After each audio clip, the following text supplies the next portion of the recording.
والوں کی طرف سے کسی دعوت کا کوئی ثبوت نہیں، بلکہ اصل میں تو اصول سمجھ لیجئے، فلسفی کیا ہے اسلام کی۔ شادی کے معاملے میں لڑکی والوں پر کوئی بوجھ نہیں آنا چاہیے، سارا خرچہ لڑکے کے ذمہ۔ اب آپ غور کیجئے، شادی لڑکے کی ضرورت بھی ہے، لڑکی کی ضرورت بھی ہے۔ لڑکے کی زندگی بھی نامکمل ہے بیوی کے بغیر، لڑکی کی زندگی بھی نامکمل ہے شوہر کے بغیر، دونوں کی برابر ضرورت ہے۔ لیکن مرد مہر دیتا ہے، عورت مہر لیتی ہے۔ کیوں؟ مرد کی قوامیت، اور یہ علامت ہے کہ مرد طالب ہے، عورت مطلوب ہے۔ یہ مہر کوئی قیمت نہیں ہے، بعض اللہ بعض اوقات بعض نکاح خواہ کہہ دیتے بعوض اتنے مہر کے میں نکاح میں دیتا ہوں، یہ بڑا غلط لفظ ہے۔ بس مہر کا اعلان کیا جائے اتنا مہر ہے، بعوض نہیں، یہ کوئی اس کی قیمت نہیں ہے، کوئی خریداری نہیں ہو رہی ہے، لیکن یہ ہے کہ علامت ہے، ٹوکن ہے۔ ایسا بھی مہر مقرر کیا گیا، کسی کے پاس دینے کو کچھ نہیں تھا، حضور نے فرمایا اچھا اپنی اس بیوی کو اتنی سورتیں قرآن کی پڑھا دینا، یہ بھی مہر ہو گیا۔ تو یہ چیز ہے کہ طالب ہے لڑکا، اور اس کا گھر آباد ہونا ہے۔ لڑکی کا معاملہ جو ہے وہ اس کے برعکس ہے، اس پر کوئی بوجھ نہیں آنا چاہیے۔ اس کے ماں باپ نے پال پوس کر تمہارے حوالے کر دی، شرم کرو کہ اس کے بعد تمہیں کچھ مزید چاہیے اس سے، اس سے بڑی بات کیا ہے؟ لہذا لڑکی والوں کی طرف سے دعوت طعام کا کوئی ثبوت نہیں، اس کی جڑ کٹنی چاہیے، زیرو، کوئی مشروب بھی نہیں، کوئی اور نہیں۔ بلکہ آپ کو معلوم ہے نکاح کی محفل میں چھوارے کون لے کے آتا ہے؟ لڑکے والے۔ اور پھر پلاؤ متنجن کس سے کھاتے ہیں؟ ذرا دیکھیے کس قدر یہ مزہ کا خیز صورت ہے۔ فرض کیجئے گئے ہیں آپ کسی کے گھر پر جا کر، لڑکی کے گھر پر جا کر نکاح ہو رہا، نکاح ہو گیا، اب چھوارے جو ہے لڑکے والوں کی طرف سے، اور اس کے بعد دعوت ہو رہی ہے، پلاؤ متنجن بریانی کس کی طرف سے؟ لڑکی والوں۔ عقل کے ناخن لو، تو کیا چھوارے نہیں وہ بانٹ سکتا تھا جس نے تمہیں مرغ پلاؤ کھلایا؟ یہ کیوں ہے؟ اس کو سمجھیے۔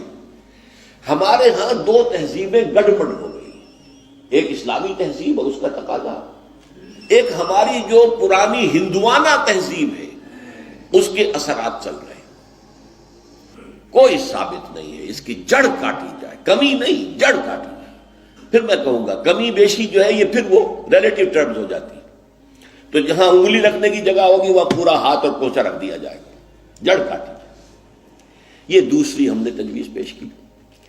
نتیجہ کیا نکلا؟ ان دو کو جمع کیجئے، لڑکی کے گھر پر کوئی فنکشن ہے ہی نہیں، جانبین مسجد میں جمع ہوئے، یہ لڑکے والے بیٹھے ہیں، وہ لڑکی والے بیٹھے ہیں، دونوں یہاں ہیں۔ ان کے یہاں کی خواتین بھی یہاں اندر ہوں گی، ہمارے یہاں اب خواتین ہال ہے۔ مسجد میں آئے، نکاح ہوا، اپنے اپنے گھروں کو جاؤ، کوئی تکلیف نہیں۔ اس کا نتیجہ کیا نکلا کہ جسے آپ جنج کہتے ہیں، بارات، اس کا تصور زیرو ہو گیا۔ اسلام میں بارات کا کوئی تصور نہیں، سیرا بندی کی کوئی تقریب نہیں، ہندوانہ تقریبات ہیں۔ بارات کے لیے عربی میں کوئی لفظ ہی نہیں ہے، قرآن اور حدیث میں کیا ہوگا؟ عربی میں نہیں ہے، کوئی لفظ نہیں۔ یہ خالص عجمی لفظ، بارات عجمی ہے، ایرانی ہے، اس کا اسلام سے کوئی تعلق نہیں، جڑ کٹ جائے اس کی۔ یہ بھی ہندوانہ تصور ہے۔ ہوتا کیا تھا؟ ایک گاؤں سے جا رہے ہیں، دوسرے گاؤں سے بیٹی لے کر آنی ہے، اور بیٹی کے ساتھ جہیز آنا ہے، اور راستے میں ڈاکو جو ہیں وہ لوٹ سکتے ہیں، تو یہاں سے جتھا لے کے جانا ہوگا، لہذا وہ جتھا بندی کر کے بارات جا رہی ہے۔ اب وہ جا کر جنج گھر جو بنے ہوئے ہیں وہاں پر ٹھہر رہی ہے، 2 دن 3 دن عیش کر رہے ہیں، مچھرے اڑا رہے ہیں لڑکی والوں کے پیسے پر، پھر وہ مال غنیمت سے گدے پھدے واپس آ رہے ہیں، لہذا وہ جتھا حفاظت کرتا تھا۔ یہ سارا ہندوانہ تصور ہے، اسلام سے کوئی تعلق نہیں۔ تو نمبر 1 نکاح مسجد میں، نمبر 2 کوئی دعوت طعام ہی نہیں، کوئی بھی نہیں، نو انٹرٹینمنٹ واٹس ایور لڑکی والوں کی طرف سے۔ اجتماع جانب مسجد میں، یہیں سے ڈسپرس۔ حضرت فاطمہ کو تو وداع کرانے کے لیے حضرت علی گئے بھی نہیں تھے۔ نکاح کے بعد کچھ خواتین حضرت فاطمہ کو لے کر حجرے میں چھوڑ آئی تھی جا کر، جو ایک انصاری صحابی نے حضرت علی کو دیا تھا، ورنہ ان کے پاس حجرہ بھی نہیں تھا۔ 3 باتیں ہو گئی۔ چوتھی بات، ولیمہ جو ہے اس کی تاکید ہے۔ یہی وجہ ہے کہ جب یہ شادی پر مکمل پابندی لگائی گئی تھی، میں نے اشتہار دیا تھا کہ ولیمے پر پابندی نہیں ہونی چاہیے۔ لڑکی والے کے ہاں تو آپ سوچئے، جو دلیل میں نے دی اس کی نفی میں، نفسیاتی دلیل بہت بڑی ہے۔ لڑکی والے کے ہاں ویسے تو لفظ شادی، خوشی، وہاں بھی شادی یہاں بھی شادی، لڑکی والے کے ہاں خوشی نہیں ہوتی۔ اس کے گھر سے لخت جگر، نور چشم نکل کر جا رہی ہے، کیسے خوشی ہوگی؟ مائیں رو رہی ہوتی ہیں، انہیں غشی پڑی ہوتی ہے جب بچیاں نکل رہی ہوتی ہیں گھروں سے، بہن بھائی رو رہے ہوتے ہیں، باپوں کے آنکھوں کے اندر بھی آنسو آئے ہوتے ہیں، نمی آئی ہوتی ہے۔ میں نے بھی 5 بیٹیاں رخصت کی اپنے گھر سے، اور آنکھوں میں نمی آئی ہے۔ I couldn't withhold my tears۔ پھر یہ صرف یہ تو ہوتا ہے کہ ایک ذمہ داری کا بوجھ تھا، آج اتر گیا۔ اسے آپ انگریزی میں سائی آف ریلیف کہہ سکتے ہیں، بس کوئی خوشی نہیں۔ اس کی مثال میں دیا کرتا ہوں کہ کوئی جانور اگر قربانی کے لیے 10-15 دن پہلے آپ لے لیں، وہ بکرا، کوئی مینڈھا، اور بچے اس کے ساتھ ہل جاتے ہیں، پھر کھلاتے ہیں، لے جاتے ہیں، چراتے ہیں، تو پھر وہ عید کے دن جب آپ اسے قربان کرتے ہیں تو بچے پچھاڑے کھا رہے ہوتے ہیں، رو رہے ہوتے ہیں، اتنا لاڈ اس جانور سے ہو جاتا ہے۔ تو یہ نور چشم، لخت جگر گھر سے نکل رہی ہے، 18-20 برس نہیں ہے آپ کے گھر میں آج جا رہی ہے۔ ٹھیک ہے، سائی آف ریلیف ہے، لیکن اندیشہ بھی ہوتا ہے۔ ذہن میں رکھیے، ہمیشہ ہوتا ہے۔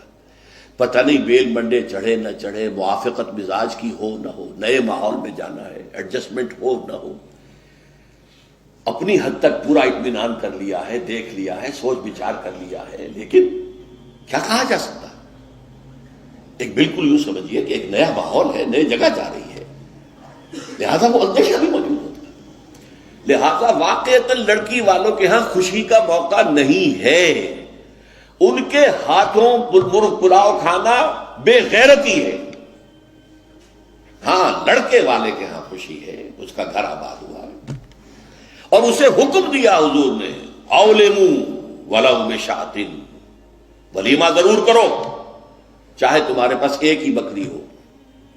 وہ ایک ہی بکری در حقیقت ان کے ہاں مفلسی کی سب سے بڑی شکل ہو سکتی تھی، لیکن بھیڑیں بکریاں پالنا تو ان کا پیشہ تھا۔